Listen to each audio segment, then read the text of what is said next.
Debt.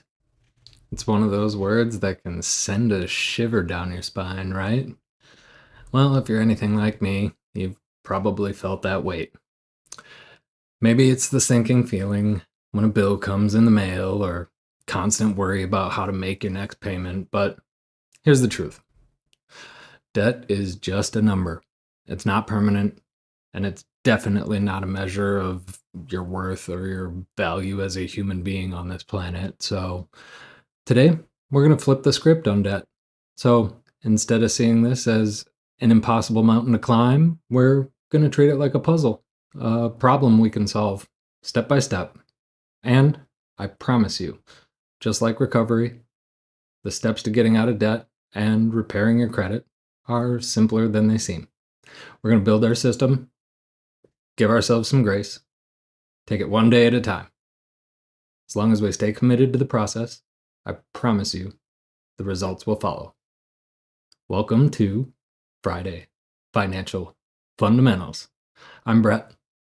Hit that like, subscribe button, and we're going to jump right in after I wet the whistle here a bit. In this episode, I'm going to share the exact strategies that help me take control of my finances and help me break free from debt. So, we're going to talk about why paying off debt doesn't mean sacrificing everything you love and, having to go without.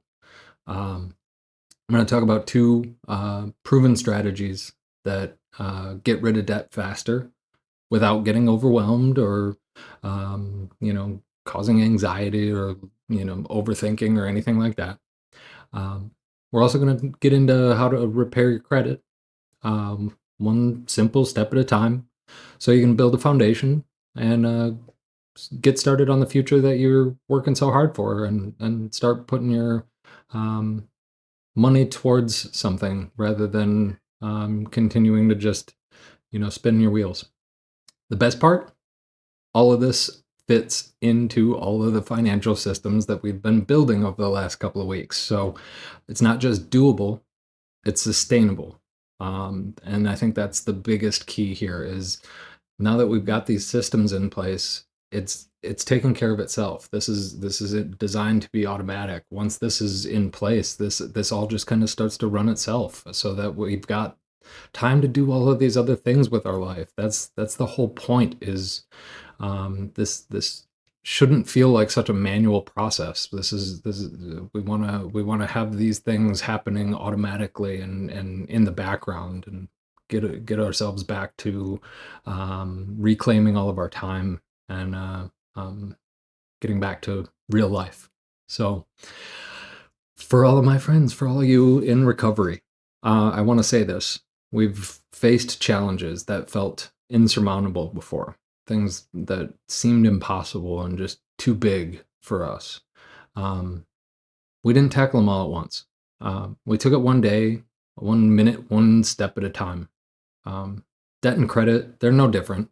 The same resilience, same patience, same compassion that we learned in recovery. Those are the exact same tools and strategies that are going to get us through this financial journey too. So if you ever thought, oh my God, I'm never going to be able to pay this off, I'm never going to get out of this hole, my credit is ruined forever, let me tell you something. We're really good at catastrophizing and blowing things way out of proportion. But here's the good news. We're wrong about this catastrophe too. Yeah. So you've already proven that you can rebuild your life. This is just one more piece of that puzzle. I'm here to help you get started putting the pieces together. I'm going to give you the tools. So take a deep breath. Give yourself a break. Give yourself a little grace. You can do this. Let me help you navigate the minefield. I know the way. All right, let's get started. First thing we got to do before we do anything else is we're going to make a little mindset shift. That makes all the difference with this. When we start tackling debt, before we dive into the numbers, we just kind of need to reframe how we're thinking about this. So, it's not something to be ashamed of. That's, I think, the big takeaway here. So, that I guess for me that's the most important thing is just kind of changing the lens a little bit internally. So um, I think for a lot of us, I know for me, um, debt and credit and all of this came with a lot of emotional baggage. It came with shame, guilt, even fear. Um, which little teaser, that's going to be our episode tomorrow. We're going to talk about fear, Mitchell and I. So, but I want to remind you that um, this I think is really powerful. That debt and credit, for that matter, they're just numbers. Um, it's not who you are. It doesn't speak to your character or your values. And most importantly, it's something you can change. Um, think about your recovery journey. There was a time when we were getting clean that might have felt impossible, but we made progress. Um, Paying off debt and rebuilding credit, it's the same thing. It's not about perfection. It's not about doing it all at once and you know putting on the Superman cape. It's about progress. So, um, reframing how we think about debt, instead of viewing it as this giant mountain, giant problem, or this huge task, um, I like to think of it as a puzzle, as a problem to solve. So when we take the personal and the emotional away, and realize that it's this puzzle or problem to solve, and realize that it's very common. Nearly 80% of Americans are in debt in some way or another. The average American adult owes over $65,000. And that's the most recent numbers I can find in 2024. Over $65,000, the average American adult. The most common types of debt are credit cards, student loans, auto loans, home equity lines of credit, and mortgages. And on that note, not all debt is considered bad debt either. And I'll get into that more later. But most people in debt aren't there because they were irresponsible or made bad choices. They're there because life happened. Maybe it was medical bills, unexpected expense, or just trying to make ends meet during tough times. If you remember, COVID just happened. There was like a literal worldwide pandemic that just happened. So, tough times happen, life happens. Um, so when we shift our mindset from guilt and shame and beating ourselves up to problem solving, we can look at it objectively. It's no longer oh, I'll never get out of this. Oh, woe is me. Things are so terrible. Instead, we can look at it as here's where I'm at. What is the first step I can take to solve this problem? So, that being said, um, something that kept me motivated, uh, both in recovery and in finances, oftentimes, that is the power of small wins, the little victories, as I like to often say. There's something about those little victories. It's just that little like you know gold star moment or whatever. And I always think of it as like if you ever played a video game, those early levels in a video game that they're super easy to get through those early levels. They're super easy to beat those early levels, but they make you want to keep going, right? Like that you beat that first level, you play the next level. Um, Paying off debt is similar. So, starting with small, manageable steps can build momentum and build confidence and helps build trust in the system. Um, when you see results that work, you start to trust that the things you're doing work. Makes sense. So, for example, just very simple example, let's say you've got three debts. $500 credit card, $300 personal loan, and a $10,000 car loan. It might feel like, oh, I should pay off the $10,000 car loan, right? Because it's the biggest, that will get me out of debt fastest. Well, sure, it's the biggest dollar amount, but paying off that $500 credit card is a more immediate win. And that win gets not only motivation, but momentum. And so it's not just necessarily about the math, there's the psychology piece of it too. So, like, getting that early win can sometimes get that momentum going and create that subconscious, psychological buy-in to be like, oh, this is working. I see the results. So, I can't tell you what's going to work for you specifically, but that's something to consider. That may be a strategy that will help you. So the same kind of things that work in recovery will apply to getting out of debt. Setting, small, achievable, bite-sized goals. Um, Celebrating milestones. I mean, we get key tags and coins, right? Like, we celebrate 1 day, 1 week, 1 month. We can celebrate paying off, uh, 20 extra dollars, 100 extra dollars, little victories, and here's the part where I highly, highly recommend getting involved in our community that we're building in our Discord and on our Facebook page. And if you're comfortable with it, reach out and let's connect with each other and let's celebrate each other's victories with this. That encouragement goes a long way. And even you don't necessarily need to share the specifics if you're not comfortable with that, but just like, hey, I was able to pay off an extra $20 on my credit card. Hey, woohoo, gold star, things like that. Like, let's cheer each other on. Like, that's the way I look at it. Is there's plenty of negative stimulus out there.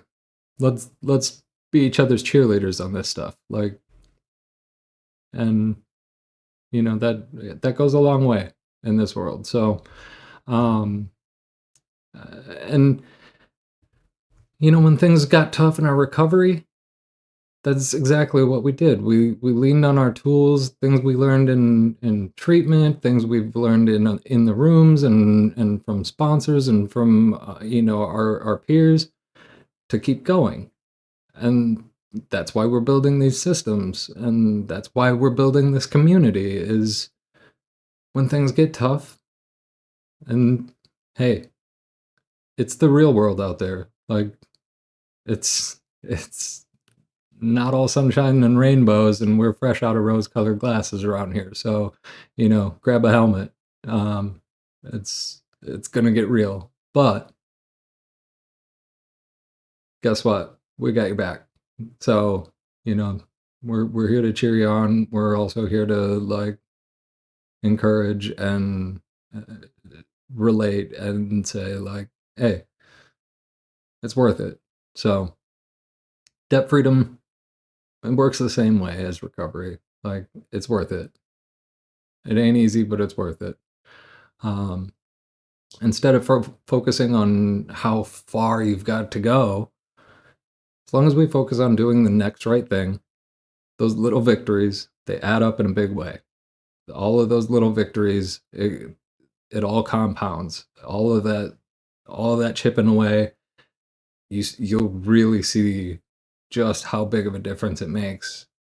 For example, like I was saying, if you can only put $20 towards chipping away at a debt and paying off a balance this month, hey, that's progress. That's more than nothing. And you keep doing that, those little victories add up. Can't pay off a full balance, just commit to paying more than the minimum. As long as you're moving the ball forward, like that's progress. So here's our first action step. Bear with me. I want you to write down the total amount of all your debt. I know it's a big number, potentially. The whole number. I know. Write it down. But it's important because we're going to take the fear away.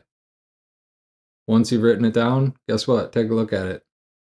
It doesn't have teeth, doesn't have tentacles. It's just a number.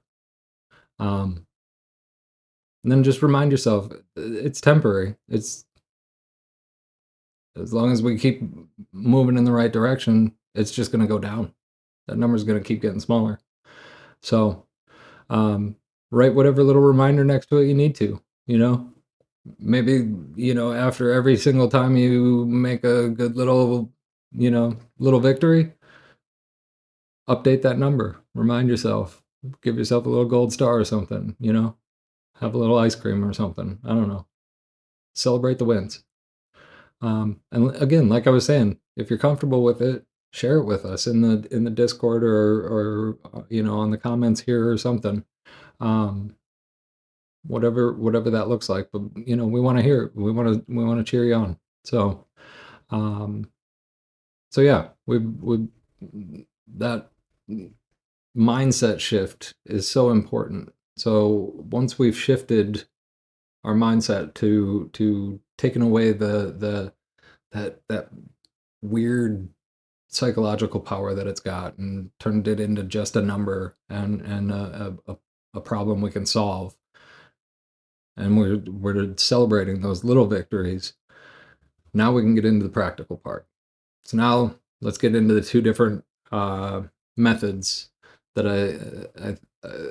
I think will be very approachable for most folks. There's two different schools of thought here, and I think most of us will fall into one or the other of these. I'll give you my 2 cents on which one I think is the better route, but whichever works better for you. As long as you're doing one of them, it's better than doing nothing. So you choose whatever works best for you, and go with it. So first up is the snowball method. There's snowball and avalanche. We're in the winter time here, so I'm going to go with some cold weather metaphors. Snowball and avalanche. Snowball method. This focuses on those little victories that we're really going to key in on this. This is how it works. So you've got your big number. That's the total debt. But now we're going to itemize it. We want to know each individual number that makes up that big number. List all your debts from smallest to largest.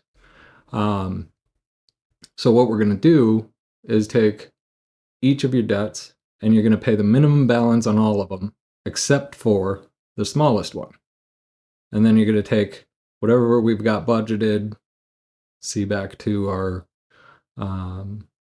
episode on how we've figured out what we can afford to put towards that. And so you're going to put your minimum payment so that you stay current on all of those debts. And then everything that you can, you're going to put towards the smallest debt so that we can pay off your smallest debt first. Okay? And then once that's paid off, then we just roll all of that into the next smallest, and then the next smallest. So you see how it's snowballing up the thing. So I've got a little visual aid here.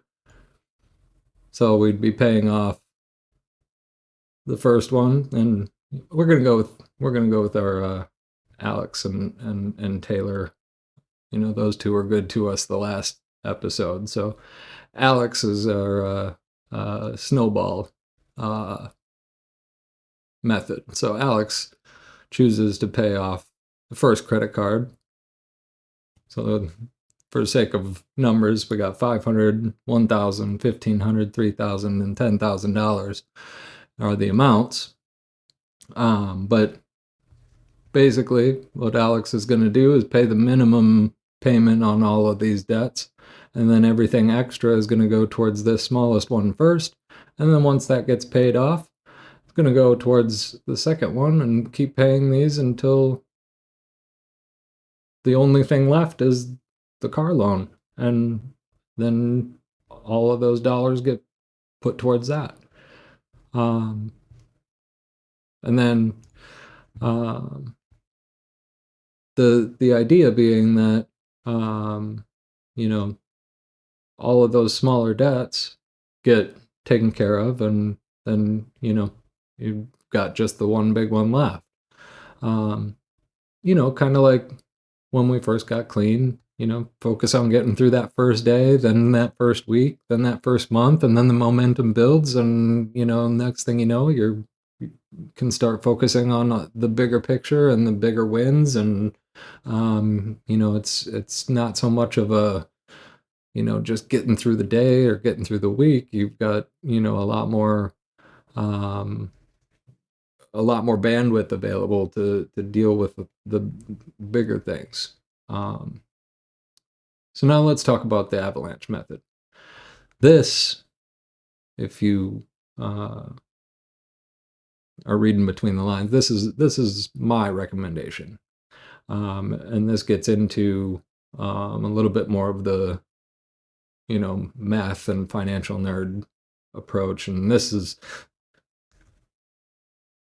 reference back to our earlier episodes. This is also because of our rule of 72. So how it works is we're going to, again, list all of our debts, but this time we're also going to include the interest rate um, as part of it, not just the dollar amounts. So we're more focused on what we're being charged to carry those debts, not so much the dollar amounts. And so if you remember, the rule of 72 is we take 72 and we're dividing it by the interest rate we're being charged. And that tells us approximately how many years it takes for that balance to double. So that's telling us how much it costs us to be borrowing that money. So in this example, Taylor, same dollar amounts, 500,000 or $500, $1,000 on credit cards, and then a $1,500 payday loan. Those payday loans, if you read the fine print, they can charge quite a bit of interest. In this example, 75%, and that's being very, very generous. Sometimes there are upwards of 100 to 200% APR if you really look at what they're charging you. And then a $3,000 personal loan at 15% and a $10,000 car loan at 5%. So this is where we're going to talk about also what is considered some good debt. Mortgages are oftentimes considered good debt because they're very low interest rate.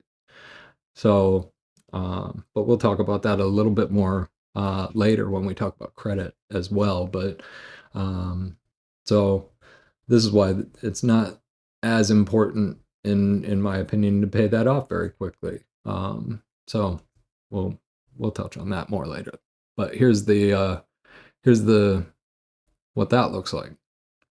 So you'll see that our payday loan is our first one that we're going to want to pay off, even though it's not the highest dollar amount, or the lowest dollar amount, I should say, because our APR is so high. So since it's, in this example, 75%, it would take less than a year with the rule of 72 formula. It would take less than a year for that amount to double. So even though we only borrowed $1,500 in this example, in less than a year, if we didn't make any payments, it would double. And then we'd owe $3,000. So that gets very expensive very quickly if you're not paying those back right away. So that's why, in my opinion, it's most important to pay the highest interest rates back first, regardless of how much you borrowed. So my recommendation is use the avalanche method. So pay the highest interest rate back first. So Taylor would be taking every extra dollar, paying back the minimum payments to stay current on everything other than the highest interest rate, and putting every extra dollar in the budget to pay back this payday loan first, And then the next one would be the higher of the two interest rate credit cards, and then the other credit card, and then the personal loan, and then the low interest car loan, which at 5%, just making the car loan payment or maybe paying a little bit extra on the car loan would be more than enough. Because at 5%, the extra money could be actually put into something, and you could probably make more than 5% on that money in some sort of an investment account. But anyway, we'll get into more of that in future episodes when we start talking about investing. For now, that's the recommendation I would give. So yeah, so that's a snowball versus avalanche method. Um, is those two. So for your purposes, you know yourself better than I know you. Um, one of the two. It doesn't really matter which one, as long as you're doing something. If you think those little victories and paying off those smaller balances and getting those little wins early and getting that momentum is going to help you, please do that. Whatever works best for you, do it. I'd rather see you doing something than nothing. And so that's leads us to the second action step I'd like to see you guys take for the week is take a look at all of those debts and just do a little honest assessment of yourself and decide which strategy makes the most sense for you. Write out your list, either by balance, either by dollar amount or by interest rate, and make a commitment on focusing on that first debt, and just get started. Even if it's putting an extra 10 or 20 bucks towards making a little bit of an extra payment towards it, just get started. And then, if you're comfortable, share it with us. Drop some a little plan in the Discord or in the comments on the YouTube, and let's go with are you Team Snowball or Team Avalanche? We want to hear you, and let's get a conversation going. Let us know. We'll cheer you on. So yeah, now that we got a strategy, let's talk about the next step. Now we get into credit. Because as you start chipping away at those balances, you can start building a stronger financial foundation, and paying those off and being on time with those payments will naturally start to move the needle on your credit scores. So naturally, we're going to start talking about repairing that credit. So once you've chosen a strategy, the next step is important, because credit is, like it or not, it's out there. It's a thing that exists. So we have to know how it works, how to improve it, and how to keep it in good standing. So as you remember, there's some factors that go into our credit score. So there's 5 main factors. So if we see, it's right there. We got our payment history, the amount owed, or the credit utilization, it's also called, and then length of credit history, the new accounts, so new inquiries, things like that, and then the credit mix or types of credit in your account. So I'm just going to leave that up there for a minute while we go through this here. So the first step is you got to take an inventory. You got to know where you're at.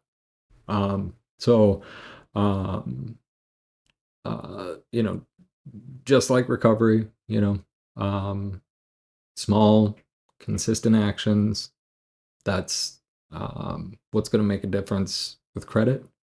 But we've got to do an inventory and recovery. We got to do an inventory with debt. We got to do an inventory with credit. So, as we talked about with before, we need to do annual credit report right there. Annualcreditreport.com. If you haven't already, you can do this once a year for free. And it pulls from all three of your major credit bureaus, which are Experian, TransUnion, Equifax.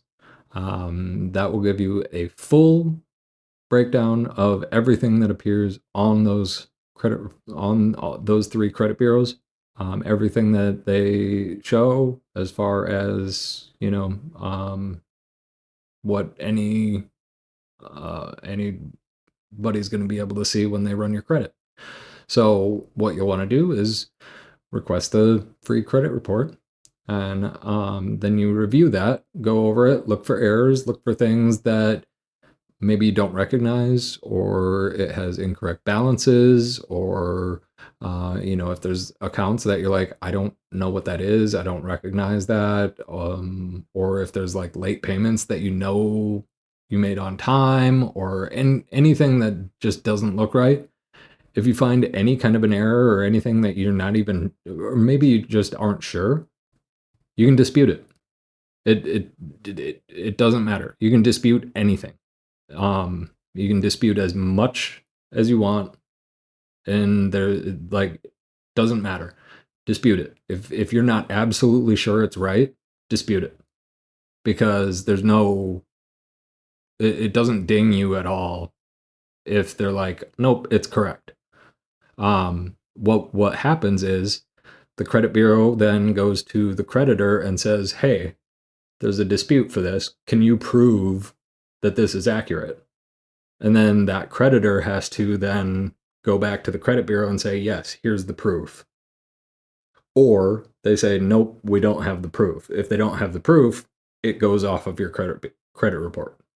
If they do have the proof, then the credit bureau says, oh, no, here's the proof that they sent us. And then you can say, oh, okay, well, it looks like they do have the proof. But if they don't have the proof and it drops off of your credit report, guess what? That's no longer on your credit report, and that could immediately boost your credit score, which, boom, free credit score boost. Hooray! So that's one thing that can immediately help your credit score. So annualcreditreport.com.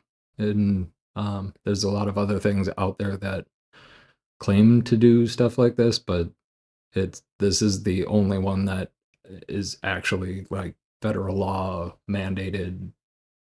So don't go to anything other than this website. Next, focus on what has the biggest impact on your credit score first. On-time payments. Remember how I was saying with all of the other stuff, make the minimum payments on everything other than whichever strategy, snowball or avalanche, that you decide to go with. Super important. Remember how previous episodes, we've got everything set up so that it's automatically making payments for you and everything's automated? Yeah. On-time payments is like the biggest. See how it's 35% on there? Yeah, that is the biggest impact to your credit score. If you're paying your bills on time, that is the biggest impact to your credit score. That's which is why just having it done automatically, it's a no-brainer. Just do it. Just do it automatically. Now you don't have to worry about it. So that right there, having that automatically done on time, automatically, checks so many boxes. And you don't have stress about it, you don't have anxiety about it, and you're immediately helping your credit score. So we've already got our payments automated if we've been doing these things every week. So at the very least, you should have everything set up to be auto paid for the minimum amount due. And then if it's not an option, if it's absolutely not an option, at the very least, set reminders on your calendar, on your phone, whatever, to remind you of due dates. But like, please just set just set it to auto pay. Just trust me. You will thank me. Do it. You know what? Do it for 3 months. Do it for 3 months. If you hate it after 3 months, tell me you hate it. Stop them from auto paying. Leave me a comment in all caps and tell me you hate it, and that's fine. But I am willing to bet that you won't hate it and you'll thank me for it. But trust me, just try it.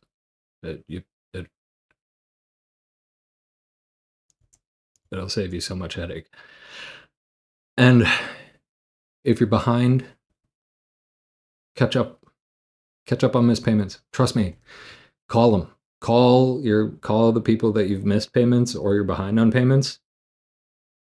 They will be happy to set up payment plans. They will be more than happy, usually, to waive late fees. Almost all of them will be willing to work with you if you are the one taking the initiative. If they have to call and track you down, not likely. But if you're being proactive and you just say, hey, look, I noticed I missed a payment. I don't know what happened. Can we work something out? I'm trying to get this like sorted out. I'm putting some new systems in place. I just, you know, level with them and say, look, I'm trying to get some automation set up. I must have overlooked this one. Sorry about that. Can I work this out? Would you mind waiving that late fee? And can we change my payment date to this date? That'll help my system. 9 times out of 10, they're going to be super happy to work with you because that means they won't have to worry about it going forward. Oh, I should bring that back up. So I don't know why I closed that. The next thing in credit is, they call it amounts owed on here, but it's your credit utilization. So what that means is, let's say your total available credit is $1,000, but you have $500 charged to that account. That means your utilization is 50%. The ideal number, the target utilization that they want to see, is under 30%. So if you have $1,000 limit, that means you would want to have less than 300 on there. So there's a couple of ways to lower it. You can obviously A, pay down your balances. B, ask for credit increase. That is easier said or easier accomplished when you have better credit scores. But the only way that helps you is if your credit limit goes up, but you don't charge more. So keep that in mind. The other way to do that is, if you've got multiple lines of credit, and so, let's say you have, 2 credit cards with $1,000 limit. And so you want to only have a total of 300 on each, and that would be 30%. But be careful with having too much too soon, because new credit, we don't want to open too many too fast. So slow and steady wins the race here.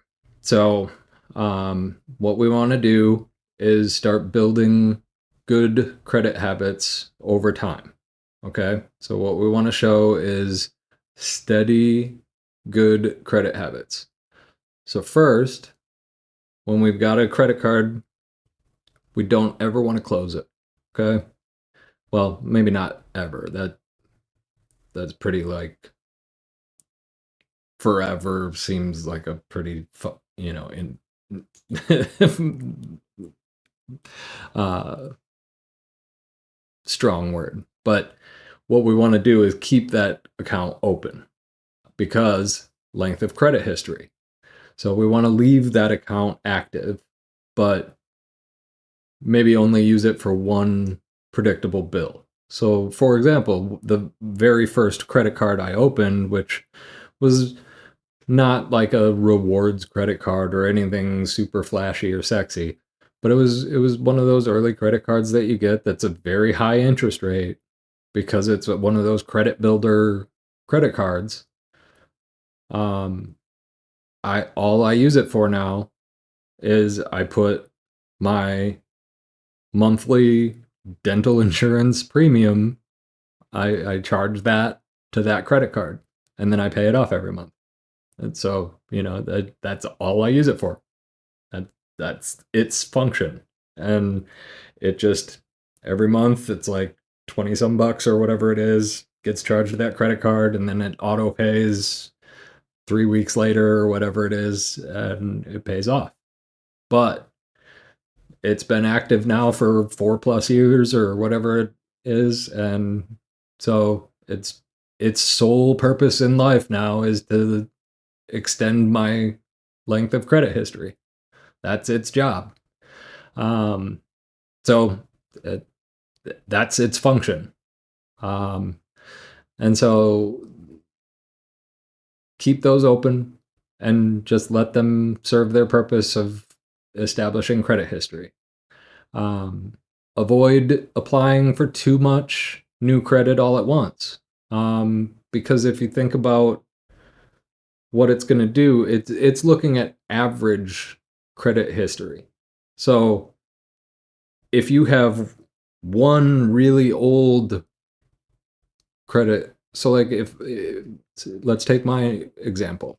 I've got in this case, if I've got a 4-year-old credit card, but if I then go apply for 4 more credit cards and get all 4 of them, now I've got 5 credit cards, but 4 of them are brand new.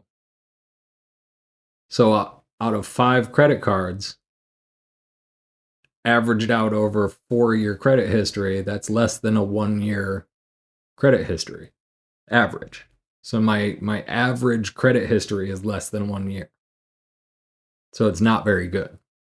So instead, I would apply for 1 new credit card. So now I've got 2 credit cards averaged out with a 4-year credit history. So my average credit history would be 2 years. So that looks way better. So keep that in mind when you're applying for new credit. Is it's going to average it across all of the new lines of credit. And then when you are approved, or even when you're not approved, when they do run your credit to check, those inquiries, here it says new credit, those inquiries will temporarily lower your credit score as well because it's inquiring. So everybody else that's looking at your credit is going to see, oh, someone else is looking at their credit. So temporarily they're going to be like, well, maybe he got it. So it temporarily lowers it, but that will come back fairly quickly as long as you continue to use it responsibly. And then just continue being responsible with the credit that you do have.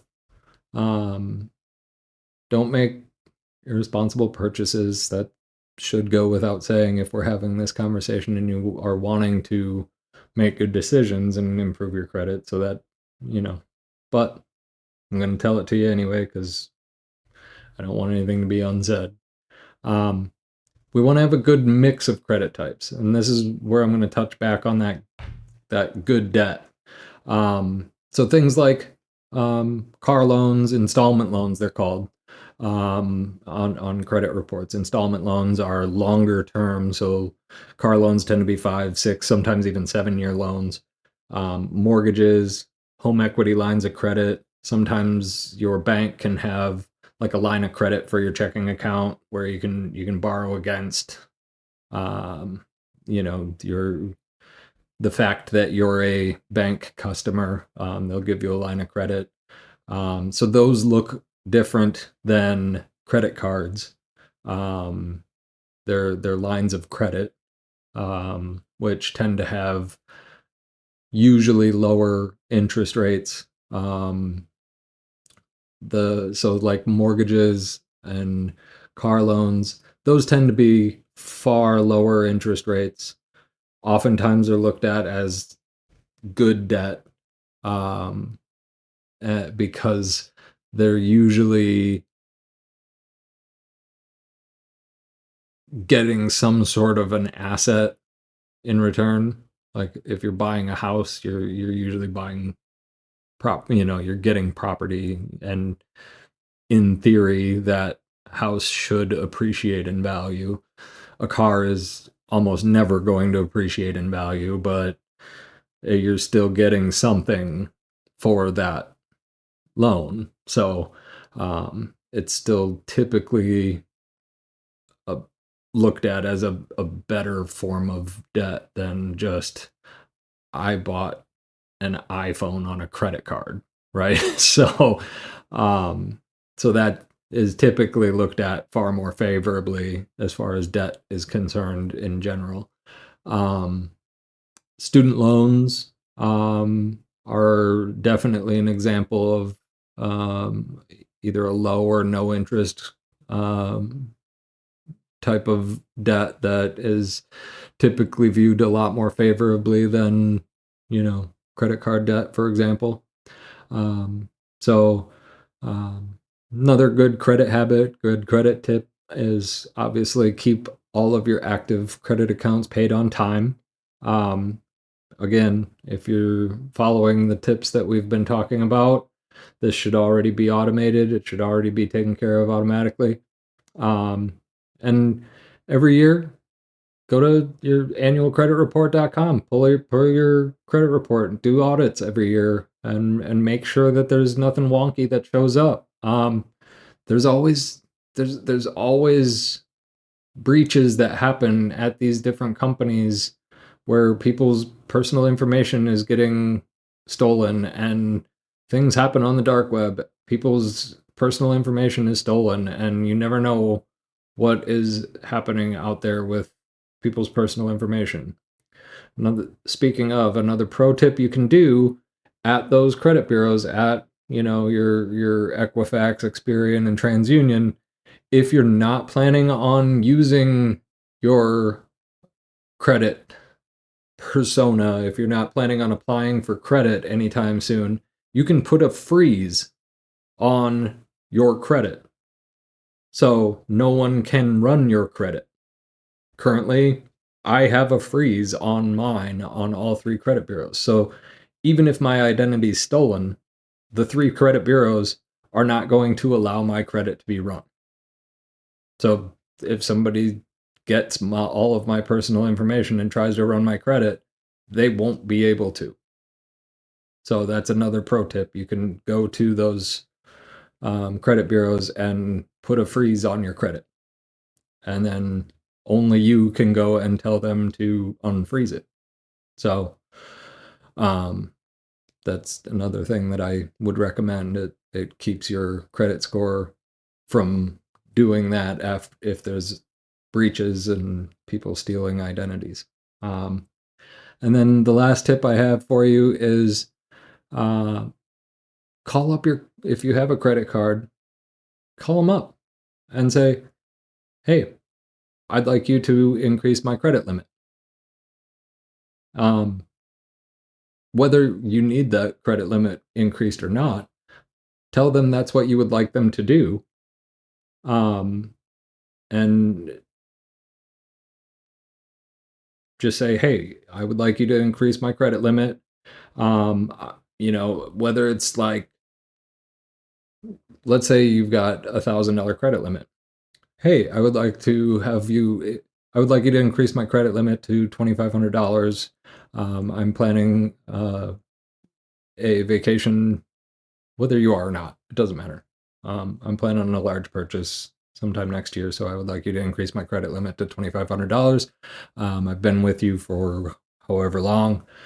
Also, what I would like you to do is remove my annual fee. If there's an annual fee, you can tell them that you want them to remove the annual fee because you've been a loyal customer of theirs for so long, blah, blah, blah. Otherwise, you know, and you can say, hey, I got this offer from whatever competitor of theirs, and they are offering me a credit card with no annual fee. So I'd like you to remove the annual fee that you're charging me. So it does a couple of things. It increases your available credit on your credit utilization. It does so without having anybody run your credit, so there's no ding on uh, uh, any kind of a credit inquiry. The account stays active, so it continues to increase the average credit age because that account is still active. And you're saving some money by no longer paying them the annual fee, all in one phone call. So, just a little pro tip that you can do there, all with one phone call to a credit card company. Um, make them work for you. They're, they're they need to earn your business. You know, they don't they don't know that I just told you that. So, give them a call. Um, final uh, action step before we wrap this up. Um, go out to go out to annualcreditreport.com. Pull your credit. Take a look. Trust me, there's a lot on there. Look it over. If you haven't ever done this, you'll be amazed. This is what all of these places see when they pull your credit. And find something. Take a look. I promise you, if you haven't done this before, you'll find something. You'll find something that you can do to improve your credit. You know, maybe it's disputing something. If everything on there looks accurate, then hey, go back through, set up autopay, automate. Trust me, trust me. This is like the biggest pro tip. If you've already got everything automated, gold star, proud of you. So then it's figure out which one of those things, snowball or avalanche, which team are you? Start paying down one of those balances, and then um, let's figure out which one of these little victories we're gonna cheer you on about. Let us know. Hop over to the Discord. Let us know in the comments for the video, one or the other. But yeah, let's get started. All we gotta just start. That's that. No point in waiting. Just start. So the big thing with both debt and credit, it's a marathon. It's not a sprint. Same with recovery. If you're doing it right, we got the rest of our lives to figure it out. So we there's no point in being in a hurry. We got plenty of time. Let's just get started. We just got to be consistent. Progress, not perfection. So let's get started today, and just stick to the path, stick to the process, trust the system that we're building here, and I promise you we'll get there. So we've got a clear path. We're gonna get our debt cleared up. We're gonna start repairing our credit. And you know what? I'm gonna just leave you with a few final tips here, final thoughts. And you know, I think the big thing to remember is that every dollar that we're putting towards our goals, and that painting that we put together in that first episode of kind of what we want from this life is is just another step closer to actually realizing that it's possible, that we really can do this. So you may not believe it yet, but I do, and I believe in you. So, um, yeah, I mean, just keep adding some tools into your toolbox, just like you did with recovery. The more you use them, the stronger the foundation becomes. Um, and you're not doing it alone. We got a whole recovery here. We got this podcast. We got the community, and we're all cheering you on. We're cheering each other on. And things are just getting going here. We're just building this. Things are just starting to come together. So head over to the Discord. I'm building out a space there. So gonna hopefully start doing some like AMAs, some Ask Me Anythings, where we can get into some more detail and really kind of dive into some more of this stuff. If you're into this and want to like get into some more of the nuts and bolts, please hop over there. Like I love nerding out about this stuff. So please get in there. There's a sign up link over there for the worksheet that I put together from last week's episode on cash flow and mastering that, so that you can sign up and get the download link for that. Um, and yeah, it's okay to take things slow. It's okay to stumble. The important thing is to get started and keep moving forward. It's one step at a time. You're capable of more than you think. You can do this. Yeah, every positive action you take, no matter what, it's moving us closer. So yeah, I'm gonna leave you with one of my favorite little mantras, and I think it works really well with this. Um, you can't compete with me because I want you to succeed too. Yeah, I, I, it works really well, I think, with this finance stuff because it's not like pie. You know, we can all win.